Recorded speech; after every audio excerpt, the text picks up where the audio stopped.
right. There we go.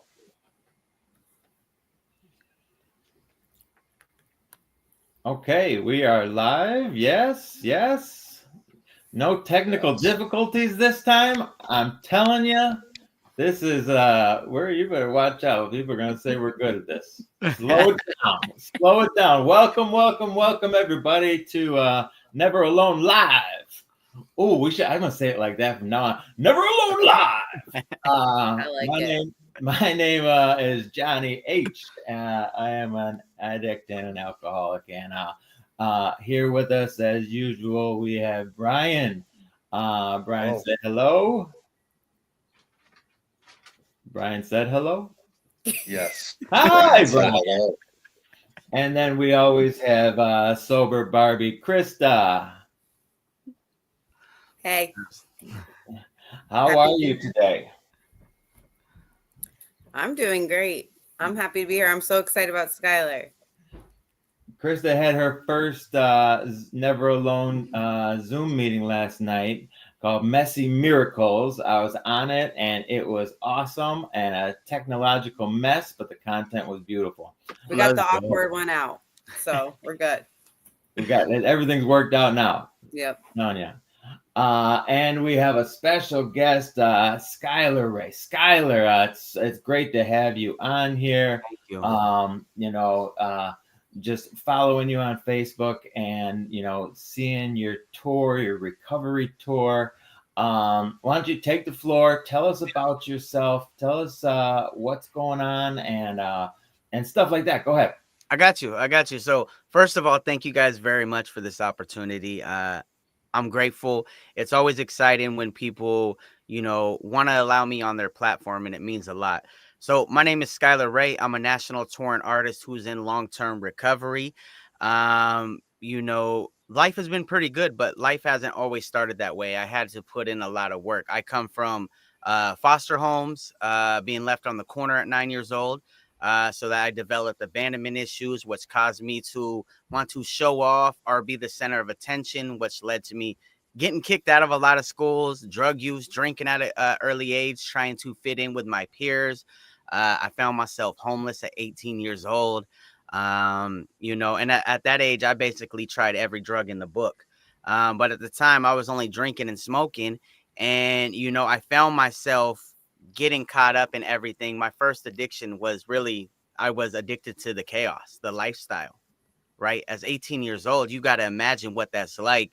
You're drinking all night, you're smoking all night, you go to sleep, you wake up, you pick up where the party left off. It was a very attractive thing for an 18-year-old kid. Eventually became addicted to meth. I started selling it. I found myself in and out of jail and prison. And it's crazy how strong drugs can be, because I found myself, this is a real stint. And I always tell this because I remember doing 6 months, getting out for 3 days, going back and doing 9 months, getting out for 6 days, going back and doing another 9 months. And you would think that you would be like, this is enough, right? But to me, I was just upset I kept getting put in timeout by the cops. I wanted to go back out there and party some more, which led to a lot of cases. Eventually ended up in prison. And from there, I made the conscious decision to evaluate myself and where I want to go in my future. When I first got clean and sober, I didn't do it to be in recovery. I thought it was corny. I thought it was cliche. I didn't want to be part of no little happy little bunch and fake feelings and trying to be part of friends. And, I got clean for music, and that's what my logo stands for. Right.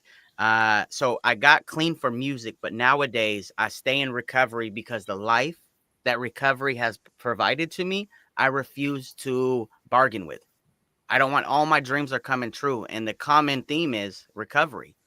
So my logo is a microphone with wings. And that's because music is my guardian angel. It saved my life, right? It gave me a shot at recovery without me even knowing it. It got me in the door.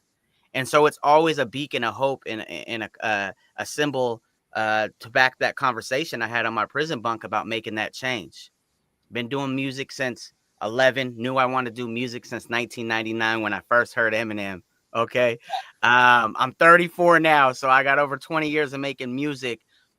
but I've been able to get out, change my life, go on tour, rock arenas, travel the world, take, all these crazy vacations, and I owe it to my recovery. So that's a little bit about me.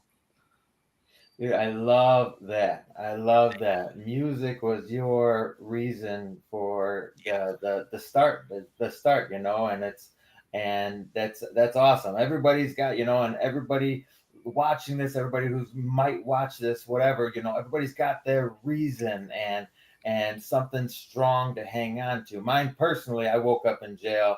My daughter was 3 months old. I looked in the mirror. I wanted to be a father, and I did not want to be, the cliche absent father, and I wanted to be something to someone and mean something to someone. And and 21 years later, and she don't like drinking and drugs. That's so far so good. So far so good. Krista, what's your reason? What's the reason for your recovery? It was that I woke up in a jail cell. My first sober day was in a jail cell as well. And when I was kind of forced into treatment, I loved it. I loved the people I was with. I loved the program it was all the things it was teaching me, the tools. I just felt like it was such a universal thing, like recovery's for everyone. But I've thought about this question recently because I think it's changed a little bit since I became a mom 5 years ago. And really, it's for the next generation, because I was like Skyler. I just wanted to fit in. I wanted to be like everybody else. And I grew up on a resort island. So like drinking was like that. All the people I was drinking with back then are still doing it. Like they're still, but it was just different for me. I kept getting arrested. But it really is for the kids, and watching them just be so lost in their teenage years. And we got to set up a good future for these kids and break the stigma and the cycle and the family curses and the generational curses. So really, it's the next generation I want to just keep speaking up for. That's beautiful. That is beautiful. Brian, what do you think? What's your reason? My reason is because recovery gave me the life that I never thought I deserved, or that I never thought was possible. The way I get to live, the peace that I always talk about. Like, of course, I wanted stuff initially. I wanted the stuff that came with recovery. But what I got was the peace of mind to be able to wake up in the morning and not have to go to the trap house, right? The peace of mind that my family can rely on me and count on me today, and that I show up, and then I'm a respective member of the community today. Today, like, I've said it before, today I get to help rebuild the same communities that I once helped destroy. And that has given me a purpose in life, right? It's given me a purpose in life because it takes me out of me. Because active addiction for me was all about me, the way I think and the way I feel, and poor me. And when I get outside of that and get to worry about others and the people around me in the community, I don't have to worry about me. I get to worry about them, and through them, it gives me a purpose. So, thank you. You guys are getting me all emotional. You know what's crazy? I love it. You know what's crazy is, like, if you go to my YouTube bio, I actually say what he said about repairing the community that I once helped destroy. Because I think that's so huge. That's part about recovery, is cleaning up our side of the sidewalk and contributing to the community in a positive way. For so long, we just played Grand Theft Auto with our city, and now we're actually like adding to it and help build people up and, making a difference. And I have a lot of pride with that. So I definitely relate, and thank you for sharing. We played Grand Theft Auto with our the city, baby. That's the second one. The first one you said that I'm probably going to steal, is then cops kept putting me on timeout. That's what it was. I was so upset and frustrated because it's like, it's crazy. Like, I knew I wanted to do music since 1999. When I first heard Eminem, and I was like, this right here, the way he makes me feel with his words and his music, I wanted to emulate that and make someone else feel that type of way. So started doing music since 11, and music has been a big part of my life. I mean, crazy part of my life, right? You know, I probably done like 1,000 songs by the time I was 18. Like, you know, I'm always working on music. But when I was on drugs and hard drugs, right? Uh, all that went in the background. The only time I would like really think about music, you know, when I was locked up and I was having some clean time when I was locked up, and I would think about it and miss it. But as soon as I got released, no matter what my plans were, when I get out, I'm going to get a job. Never had one, but I'm going to figure it out. When I get out, I want to see my family. I want to do this. But as soon as I got out, I got high before I made it 6 blocks down the street to the Mead building, which is the probation and parole office building. I wasn't even a smart addict. Like, you would think that you would check in, so at least the next visit's 2 weeks down the road, right? And you have time to get high and, you know, try to pass a drug test. No, I wouldn't even show up, and then the warrant would go out the next day. Like, and I'm homeless, so it's like I'm in the same feed spots, like shower spots. Like, that's why I would last 3 days or 6 days, or, you know. And so it's just crazy that like everything was put in the background for this addiction. And it's like, that's the thing about, like I said, music saved my life, because when I was having that conversation, I asked myself, what do I want to do with my life? Quick answer: music. Always been music. It's the only candle that stayed lit in the darkness. So with that being said, I asked myself, okay, well, what's my best chances with music? What's something I've never done before? And I've never done it clean, even at a young age, even 13 years old, 14 years old. My first performances, smoking in the parking lot, drinking in the parking lot, getting snuck around side to this 21 and up club, performing on stage, like partying in the green room, like all these things. So I told myself, my best chance at making my dreams come true, something I've never done before, is doing it clean. And then eventually, because I stuck with it, no shortcuts, no cutting corners. Don't do it for my mom. Don't do it for my dad, my family, probation. Do it for myself, because when no one else is around, who's going to hold me accountable? Me. So I started living this lifestyle of doing it for my dreams. And I seen all these beautiful rewards coming in due to recovery. And I was like, you know what? Mine's made up. Recovery for sure. Like, everything's happening. And it's because I'm not on drugs. So I'm telling you, the world becomes a beautiful place, and God is good to drunks that don't drink. You know, let's talk about your tour, dude. So you got it. It's called the Road to Recovery Tour, right? Yes, absolutely. Tell us about that. What do you got? Yeah. So look, so this tour started 4 years ago. I started getting messages when I got clean. I started making music that was about myself. And if I mention it in a song nowadays, I take pride, because I only rap about stuff I was living. My content has changed from a young kid. I used to rap about sex and violence and cars and chains, but I'm taking the bus to school, you know? So as I got clean, I decided to be as authentic as possible and change my music name to Skyler Ray. It's my first and my middle name, right? So this is like me being reborn. And so I started getting so many messages because of my story about how my music has changed their life, or, you know, inspired them to get clean.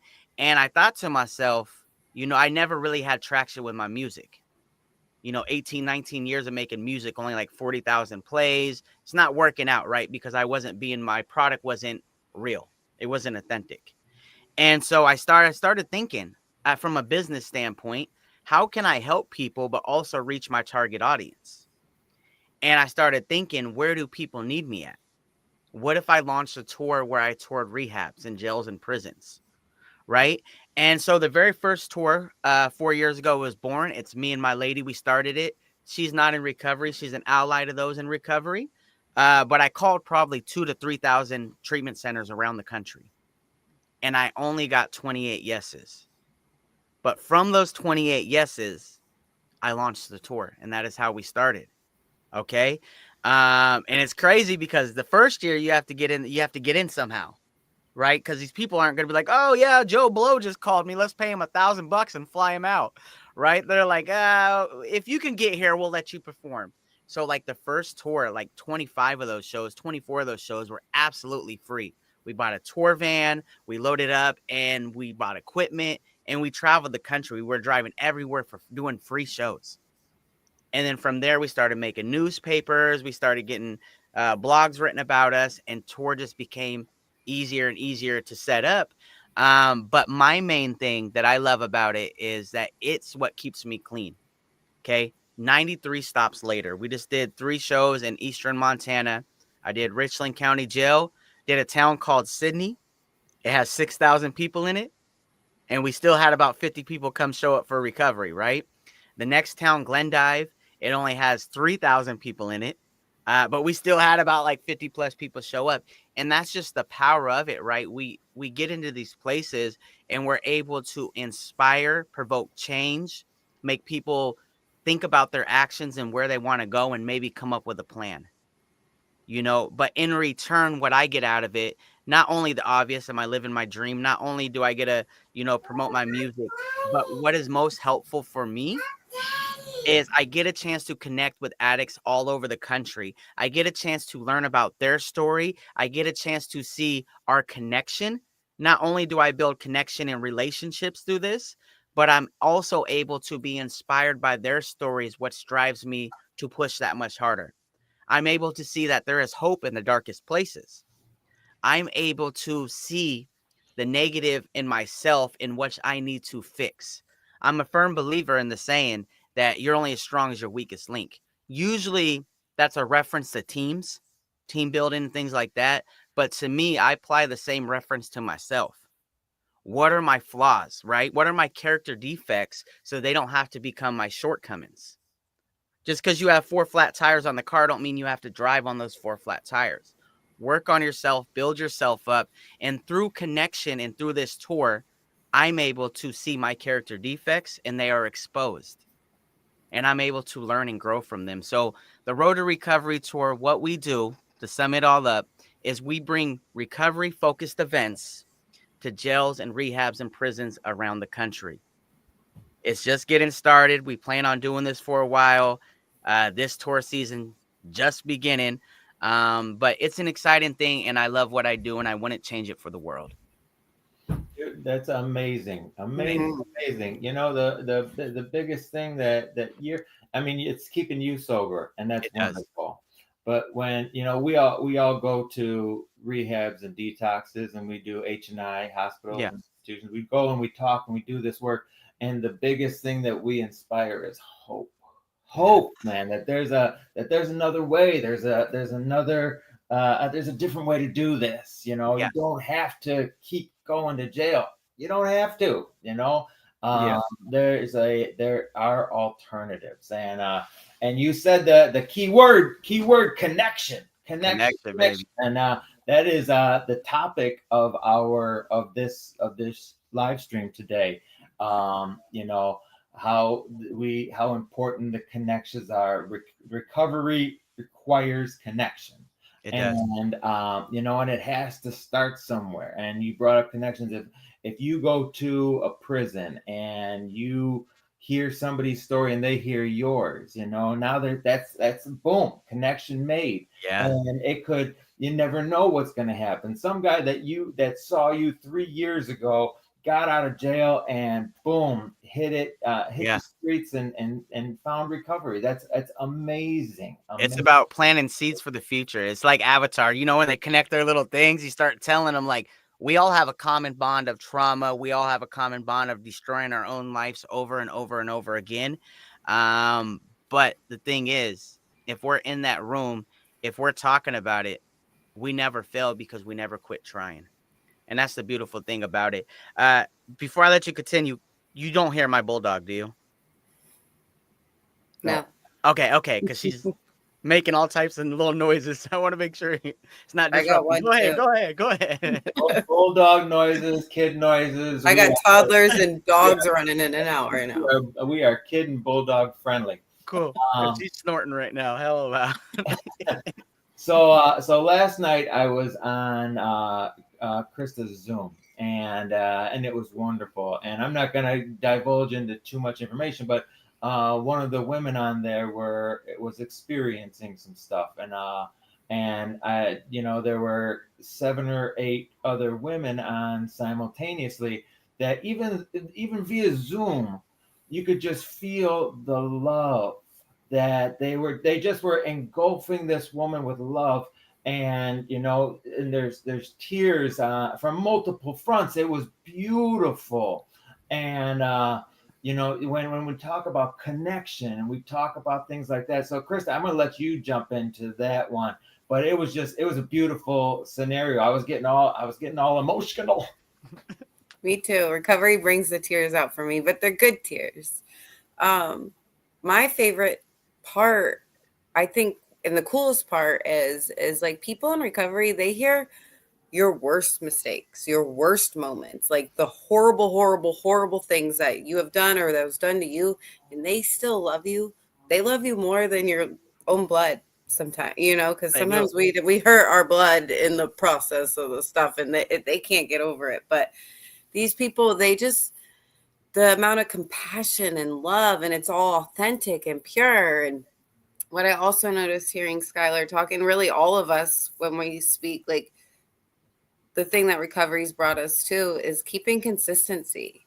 Like we don't give up. Like it's just, you keep going and going, and then the cool things start happening and the promises and the just exciting stuff in life. And I love how I can be my true self and not be judged for it. I mean, I'm sure there's some judgment out there. I mean, it happens, but there's always that one person or two. But I always wanted to be like somebody else, and I didn't know who I wanted to be. I didn't know what I wanted to do. I really didn't think my life, like I didn't grow up dreaming of being a recovering alcoholic by the time I was 29.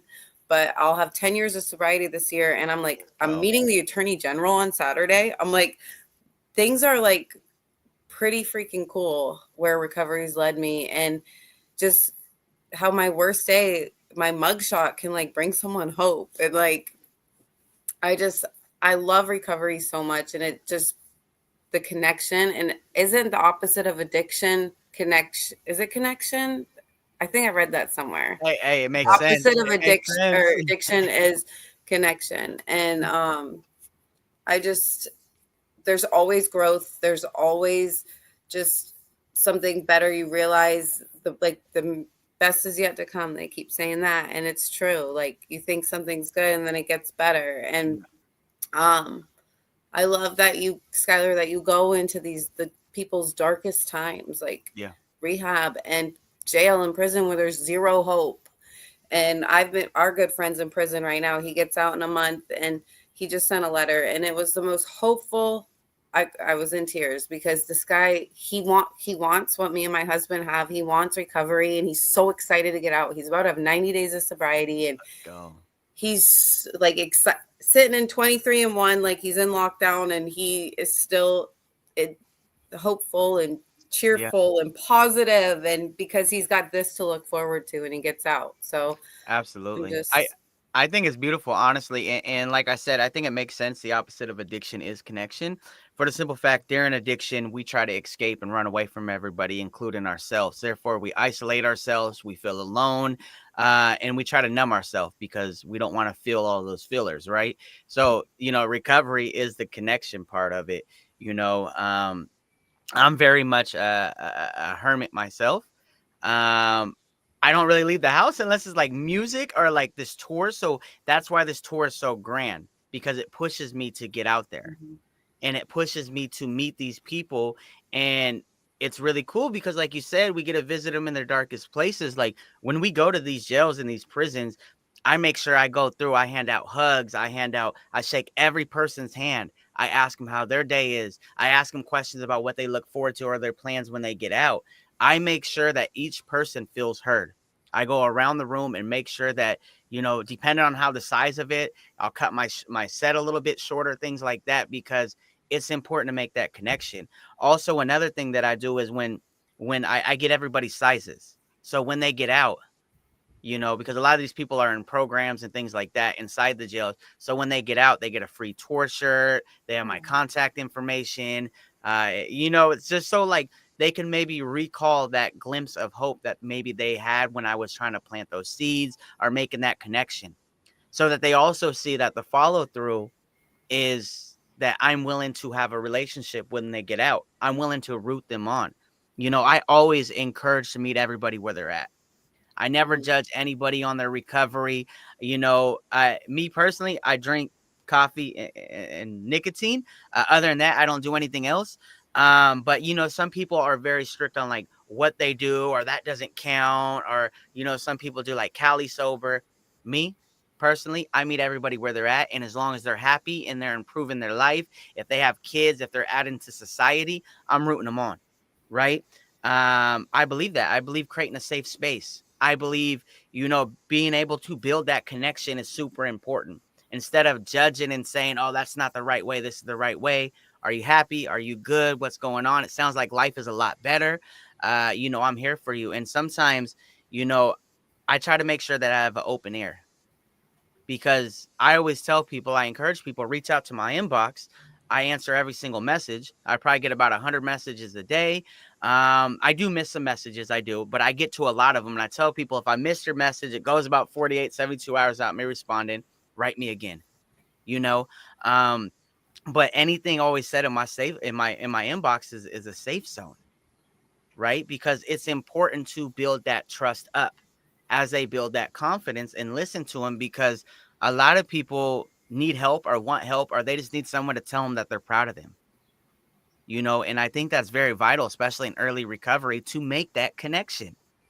Connection is very important to recovery, whether it's just someone you check in with. And I tell people, if you going through something, message me. If you just want to flex your 30-day chip, if you want to flex, you got your kids back, you got your job back.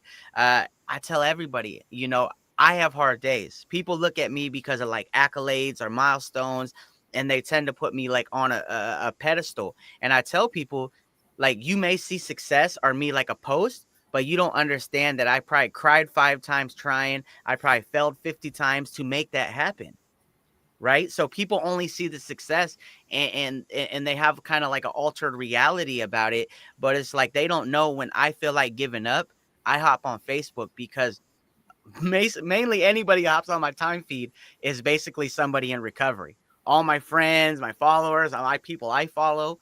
And when I'm feeling down or just feel like I'm missing my oomph today, like, you know, I hop on there because seeing an addict beat addiction, are in the process of it, and you know, getting their kids back, getting that first job, that promotion, their first apartment, you know, visitation with their kids, that single mother who finally got their kids back, or single father, like, to me, that's inspiring, and that's what pushes me to know that, hey, if they can do it, I could definitely just do music. It's what I love. You know, I got the easy job, you know.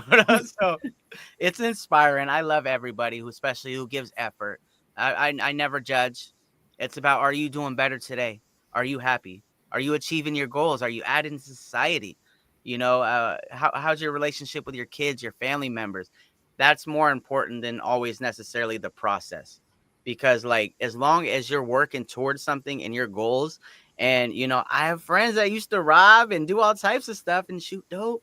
And now it's like they smoke weed, but they have their jobs and they do all this and they volunteer this. And I'm like, you made it. You made it. You know what I'm saying? Like, I'm proud of everybody. Seriously. So Yes, it's amazing, and you know, those first few words that a newcomer, a new person yeah. hears, how vital they are, you know, and if you can fill them with positivity, and you know, just change the whole outlook in the first few words, is very important. So, not to sound like a plug, but Never Alone Recovery, right? Yeah. Uh, it is a number. You can call a number and actually talk to somebody.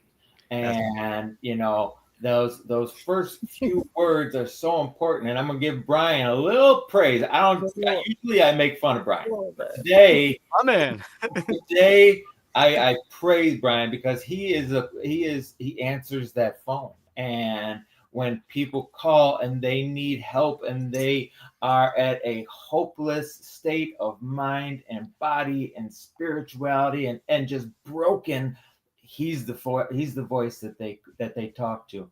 And you know, so Brian, I'm going to turn it over to you for a second. Kids, you know, how is recovery and connection, why is connection important with recovery in your mind?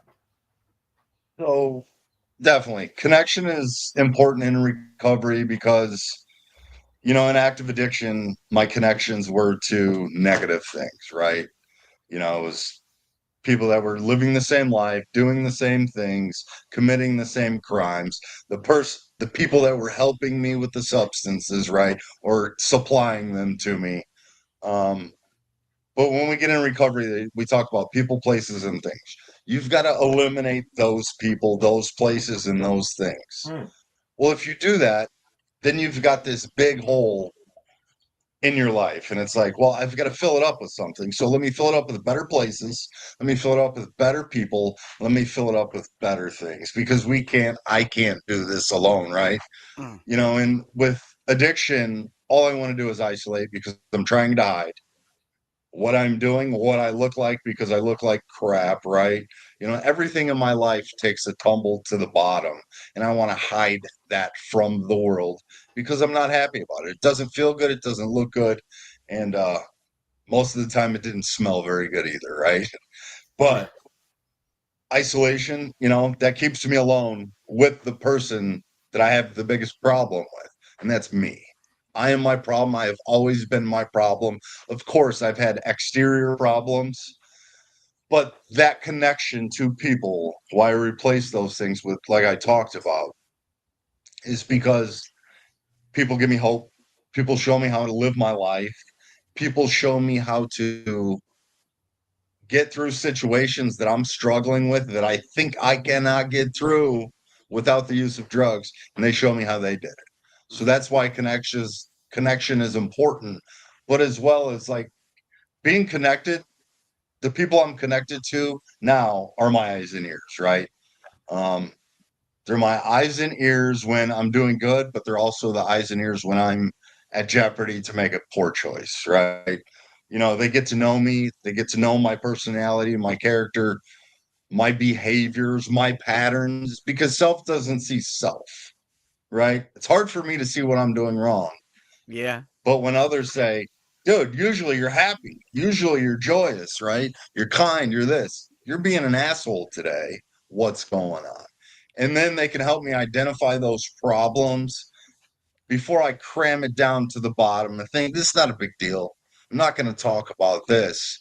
And they can be like, hey, because once I cram it down, it builds up so much that the only option in my mind at that point is change the way I feel. The easiest, quickest way for me to change the way I feel is with substance. So that's why connection's important in my recovery. And I say it every time. Chris is very familiar. Show me who you walk with, and I'll tell you who you are, right? Absolutely. Because if I'm hanging out with the people that are living that life, running the streets, ripping and running, what's the chances? You go to the barber shop long enough, you're going to get a haircut. So my connection, and I talk about this a lot too, the people that come to my house for holidays, of course, family, because I got them back through recovery, through changing my life. But I also built this network of people that they're like family. Yeah. Family, sorry if you're watching, but most of the time I would rather my friends in recovery be at my house because they truly understand who I am. They truly understand the way I tick. That's why the therapeutic value of one addict helping another is without parallel, right? Because the things that I've been through, you can understand. Yeah. You're not going to judge me, at least to my face, right? You might be like, man, that's messed up. Crazy. But we've all done some horrible things in our lives to get one more to further our addiction. And everybody in my life that I keep around me close, the people that work on my home in recovery, the people that come to my house for holidays and barbecues in recovery, the people I talk to on the phone on a daily basis, people in recovery. I no longer associate. Those connections are what keep me clean, keep me motivated, and keep me moving forward in my life with the hope that even if I'm not where I want to be, it's better than I used to be, right? And I can get where I want to be as long as I stay on this journey to recovery. That's why we call it a recovery process. Like I don't arrive. I'm always tweaking. I'm always changing some things in my process.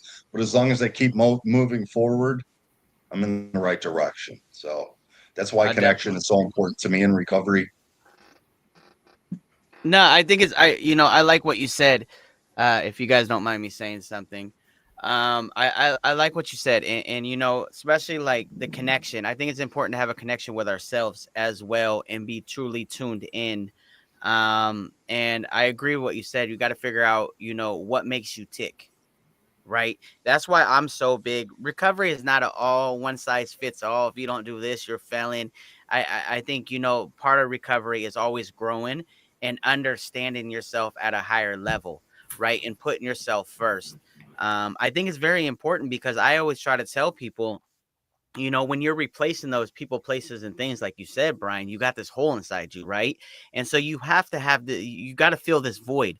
And I always tell people, what works for me isn't everything, but what works for me is figuring out what my dreams are. We all had dreams since we were a little kid, a little girl, wanted to be doctors, astronauts, all these different things, firefighters, policemen, we wanted to be dancers, celebrities, whatever, right? We all had these visions of ourselves before reality told us that's not realistic. Go get a job. Go settle. You got to pay the bills. And I get you got to have a job or some type of income. That's just the way the world works on currency. But I always tell people, go back to who you were or try to figure out what your dreams and passions were before addiction came into play. And a lot of people struggle because addiction comes in so early in our lives. Teenagers, some even before teenagers, right? And so we got to tap into that because at the end of the day, I feel like a lot of people in early recovery fail because they settle. They get that job, they do these things and about what this life's supposed to be and everybody else's expectations. And then they get bored, the responsibilities, the pressure, and they're not even that much into their life to be able to continue to fight for it. And so I always tell people, go after your dreams. Like, who did you want to be? Dreams is so important to me. That's literally what keeps. I wake up every single day hungry, trying to punch to that ceiling and get to the next barrier. And it's like, I refuse to give up on my recovery because I know that's the glue that's holding it all together. So replacing those things, having those connections, Brian, that is spot on. It very much is. So in early sobriety, they talk a lot about sponsors, and Yes. Sponsors a very important person. Sponsors your go-to. Sponsor is and sponsors a good friend who's worked steps that can help you work steps. That's it. It's as simple as that. And um, what's just as important though is your network. Your network is critical. Having one person as your go-to is great, but I've got a dozen you guys that I can call anytime, a dozen guys that are just like me, just like the four of us on this call. We're exactly the same. Addicts, Yes. alcoholics, we're in recovery. We're all fighting the same fight against the same foe. And it's amazing the intuitive properties that we learn about people when we actually give a shit. So with every alcoholic, every drug addict, there's common traits: selfishness, self-centeredness, and dishonesty. And once I eliminate selfishness, once I eliminate self-centeredness, and I actually care about another person and find out about them the same as, and I love the way you put it, because you got to find out about you. I got to find out about me. All I have to share is my experience, strength, and hope. I don't have anything else. I don't got any words of wisdom or advice or anything like that. I have what I went through. And if I see someone else going through that, that's when I can actually share and be of use. And with having a network of other people in recovery, it's bound to happen that, hey, somebody's going through what I went through, and I can actually be helpful. And knowing what they're feeling, and if I see Brian sitting down slunched over, and I've sat down slunched over, I know what that looks like. What's up, bro? How can I help today? And instead of just walking by. Today is actually, I actually care, actually want to help, actually want to be of service. And You know, that's it's I love what you do with your music. You know, Thank you. music. You tell a story in a different way. And there's an example that I've got in my head since I was introduced to your page. Yeah. Macklemore. I love Macklemore. Macklemore. That's who I try to emulate when it comes to the songs because he has the big hooks. So that's my girl. Keep going. But I just had to point that out. Macklemore got big back in the day, underground in the rehabs. Mm-hmm. He got sober, and That's where I found him. Rehab. and the rehab started playing his stuff, and it was so powerful, so impactful that people say that, hey man, you helped me get sober, and when you can put out a song and not even meet somebody, now you Yeah. haven't even met this person. Macklemore didn't meet X, Y, and Z, and they got sober in part by listening to a song that. I mean, even Jelly Roll. I Yeah. found him in rehab 10 years ago. He was nobody. It's And look at him.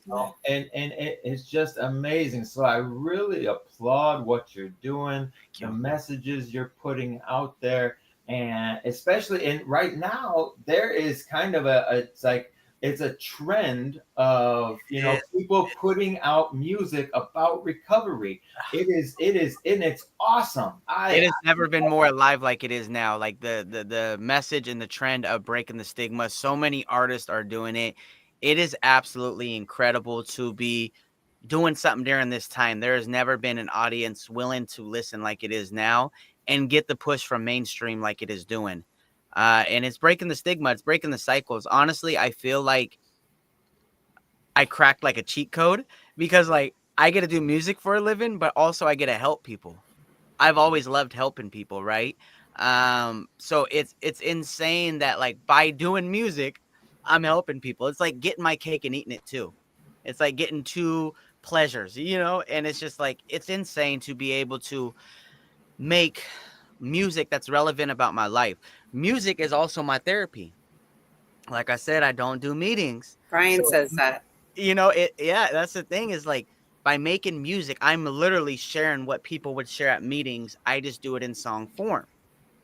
And you know how like people come up afterwards and they talk to you like, oh, I related when you shared your story about this and that. It's the same thing. It's just a different form, but it has the same results. And I think it's so crazy because like music provokes my feelings. I think in a sense we are kind of desensitized from like death and a lot of things. Don't get me wrong, like it still affects us heavenly, especially like when we lose somebody that we really love or connected to. But a lot of times it's like, oh, so and so overdosed, so and so over, and it's like, yeah, well, that's kind of expected, And I don't mean to sound like that, but it's we hear about death so much. If like any of us who's been in addiction, we've had so many friends that they either die, they're sitting in prison, or they're actively dying or got clean.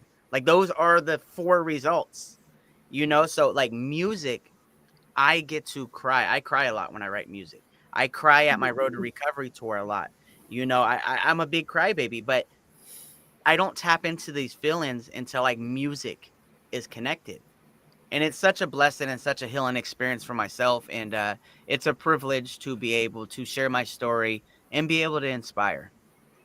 Yeah, Skyler, thanks so much, dude. Thanks so much for coming on here and joining us today on our little live stream. We love it, and I know you're busy.